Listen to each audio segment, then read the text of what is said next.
Hey everyone, welcome back to the channel. So today we have another shop talk video, and today's topic is going to be how Mercedes-AMG division went from making beautiful masterpieces like this to basically really kind of dropping the ball, to say the least. So with that said, let's go ahead and get started on today's video. But before we go ahead and do so, if you haven't subscribed to the channel, hit the subscribe button down below and definitely smash that like button because it helps the channel out. With that said, let's go ahead and get started on today's topic.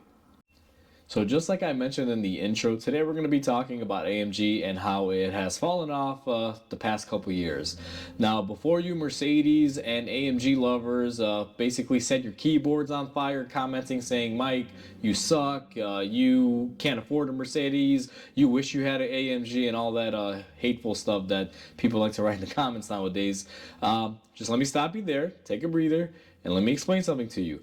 I am a Mercedes fan. I have owned multiple Mercedes and many AMGs throughout the years. So I'm with you guys. No need to set your keyboards on fire commenting stuff to me down below. Unless it's something like, hey, good, thank you, da-da-da. Anyway, with that said, I am an AMG lover. I love Mercedes. If I had to choose a European car manufacturer to buy, I'm spending my money on Mercedes all day long. It's just a preference, guys. It's my opinion. I love them. You can love BMW, Jaguars, whatever, but Mercedes is my thing. That's what I prefer. And for me making this video, it's actually kind of a personal video to make because I've seen the great glory days of Mercedes and AMG, and now I'm witnessing what I like to call basically I guess you can say a hack job, or a travesty to the company and to the nameplate AMG, because I mean the new AMGs just don't quite cut it, and that's what this video is going to be about. So just to kind of give everyone an idea, or at least my opinion on this, AMG with a car like this, which is the E55 AMG, is probably one of the best known examples out there of what AMG is capable of. And then there's also some predecessors that show the power and the beautifulness of these vehicles. Now for me, I grew up in the 2000s era of vehicles. That's around the time where I got my license, and I was really digging these cars. And back in the day, if you went out to a Mercedes dealership and you bought an AMG, you paid a lot of money for it, but you also knew that you had a really unique vehicle that not many others had on the road. And if you were driving next to one of these, or you saw one on the road, you knew that this car meant serious business if you ever lined up next to it, and you knew it was making power. So for those of you that are with me on this, you know exactly what I'm talking about compared to the new stuff that they're making. So this vehicle next to me, for those of you that don't know, is a E55. It's a W211 chassis with a 5.5 liter supercharged V8 engine, and it does have the AMG nameplate and badge on it, as well as it does the V8 compressor, and that's compressor with a K for those of you that are real diehards of these vehicles. Mercedes is always unique in the spelling of that. But anyway, my era was cars like this, and these things offer a ton of power, a ton of torque, and they also offer really good comfort when it comes to it. This is probably one of the few cars, or at least as far as AMGs go, I'm not going to say of all cars, but you could take this car probably going down the highway doing 200 miles an hour, and it'll make you feel like you're only doing 80 and you're in comfort like you're riding on a cloud.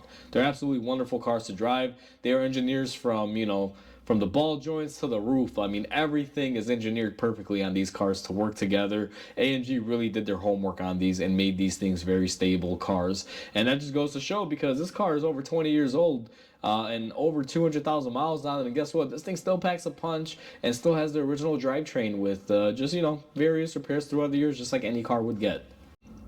When you had one of these cars back in the day, as I said earlier, it was a special thing. Mercedes, especially AMG, would not just name badge engineer and put that AMG badge on anything and everything. If you have this era of vehicle, you had something special. Now, my years, which is what I'm going to brush on, at least to me, the more popular platforms are this 5.5 liter and also the 6.3 liter that was the predecessor to this engine. They were both big V8s. They made a ton of power. This one is supercharged. The 6.3 liter is naturally aspirated, but they're both a fun engine and a blast to drive. And right around, I guess you can say, a decade of Mercedes using this engine, it went to the 6.3 liter, and they used that for about a decade. And recently they're phased them out, and they're going into the smaller V6 with turbos and four-cylinder turbos. Now there's going to be a couple variants here that they're making nowadays, but simply you don't get a hand built, handcrafted V8 like you used to. Back in the day when you bought one of these, this motor or engine, whatever you prefer to call it, was hand built by someone, and you knew that because you have a nameplate on the middle of the engine that says who built this engine. And same thing with the 6.3 liters, they were all hand built, wonderful things.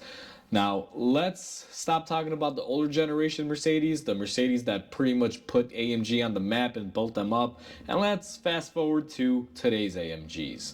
Now, to be honest with you, a lot of you may hate me when I say this, but I'm really disgusted by the new AMGs. Like, honestly, I wouldn't even spend my money buying one. Mercedes, in my opinion, has pretty much looked at the market and said, you know what, I can capitalize and sell everyone and their mother an AMG car, even if it's not a real AMG. And I'm going to get into this a little bit and kind of explain it in my opinion, like I mentioned. So I recently walked into a Mercedes dealership. I had to go get a few parts, and while I was there, I was just checking out what they had on the sales floor. I'll be honest with you, I haven't been to Mercedes in a long time, especially a sales floor. The last Mercedes that I owned was a 2012 E-Class, and it's just been a while. But anyway, uh, going back to the sales floor, I saw that they had this little cute four-door GLC on there, and it had a name badge of 4.3 AMG. And I was just looking at it. Sales guy comes up to me, he's like, "Hey, are you interested in it?" And I'm like, "No, I'm just curious about it. I'm not here to buy a car. I'm just curious." And he's like, "Oh, okay, I get it." We started talking. Now, for those of you that don't know, if you bought an older Mercedes like this back in the day, and the badge on the back of the trunk lid said E55 AMG, basically, the way they structured it was you get one alphabetical letter, which pertains to the chassis or the model of car, and then you got your engine designation, which in this case it's a E55. It would be E for E-Class and 55, and that right there would tell you that you have a true AMG and a 5.5 liter V8 in it, and that's how you knew. But nowadays, that's not the case. They kind of gave up on that. And that's how it worked for years. If you saw whatever chassis like E63, E-Class 6.3 liter V8, that's how they did it. That's how they put the nameplates on these. But nowadays, it's just badge engineering because clearly they're putting a 4.3 AMG badge on this little four-cylinder turbo, selling it as an AMG. Now, from my research that I've done, and I really didn't research too much into this, they do have them hopped up a little bit. There's a little bit better tunes. They got a little bit of upgrading compared to, let's say, a standard GLC. But at the end of the day, it's not a true AMG car. The motor isn't hand built. The chassis wasn't built from ground up to handle, certain loads and certain things like these cars were and the predecessors of these vehicles. They're just basically mass-produced AMG cars to appeal to the masses because everyone and their mother wants an AMG, but, necessarily can't afford a true AMG that was hand built. So they kind of subsidized them and made this in-between variant where pretty much anyone can buy it. And if I'm not mistaken, I think almost everything Mercedes right now has an AMG variant, and I believe they're all 4.3s. Now, I've seen GLE 4.3s out there with the AMG badge, and don't let it fool you. I mean, they are fast cars, they do have power, they are tuned up a little bit more than the regular versions of these vehicles, but it's not a true AMG, like they're cool sounding and stuff like that. I've heard a few of them barble and basically pop from the exhaust. I actually have a customer that owns one. I believe it's a GLE 43, and if you put it in sport mode, you let off the gas. I mean, it makes all the right noises. It's kind of cool, but it definitely doesn't pack a punch that something like this does. And this is a 20-plus-year-old car with over 200,000 miles, and this has more of a thrill and enjoyment to drive than the new one. And if I had to pick, I'm picking this thing with over 200,000 miles than the new ones that pretty much don't have it. And that's kind of what Mercedes is doing now. They're just kind of appealing to the masses, putting AMG badges on everything. they've gotten away from the big V8s. Now, I'm not going to bash them too hard when it comes to the V8s because I get it, EPA regulations and things are cutting things down. But at the same time, there's a lot of car manufacturers out there that used to have an association with Mercedes that still do big V8 supercharged, and as a matter of fact, they're probably ending production this year in 2024, I believe. But come on, it's, Mercedes stopped doing big V8s a while ago compared to, Dodge. Now, here's what I'll say about these cars. For those of you that aren't familiar, Daimler Chrysler AG was basically Mercedes and Chrysler in bed together back in the 2000s. I see this car as a predecessor to the kiddie cars. There's only two cars in the early 2000s that offered a V8 supercharged, and you're looking at one of them right here. The other one was a SVT Cobra Mustang. But I believe this car led the way for Chrysler Corporation to start building their kiddie cars out there, big V8 Hemis with superchargers that are pretty much out there dominating the game right now because, you can just buy a factory race car right off the floor and, have fun with it. And that's kind of what these cars were too. Don't get me wrong, I'm not hating on Dodge, but I feel that this is the old school grandpa that kind of paved the way for these cars nowadays. And especially since Chrysler and Mercedes were in bed together, I'm pretty sure that that had something to do with it as well. But Mercedes as an AMG division right now has kind of sold out. They still make some cars that are fun to drive, but I'm a big fan of the V8. And like I said, I know that the government has certain regulations and rules. Mercedes probably is just trying to comply with them. But at the same time, in my opinion, other manufacturers had big V8s and they're still pushing V8s. Right now for model year 2024, I believe you can still get a Ford Mustang GT with a big V8. They haven't cut it down. And I'm pretty sure that's going to be the hottest car of 2024 for anyone looking a V8 rear-wheel drive platform that just, has power. Because, every other manufacturer out there is cutting down with all this electric stuff. And, that's a whole topic for another thing. But right now, when it comes down to true Mercedes, if you're a true AMG fan, Mercedes is really dropping the ball. So that pretty much wraps it up. I'm going to wrap up the video with that. This is kind of a hard video to make because I am passionate about these cars. I love these cars. I've owned a few AMGs in my, time, and I absolutely love them. As a matter of fact, I'm trying to get as many as I can.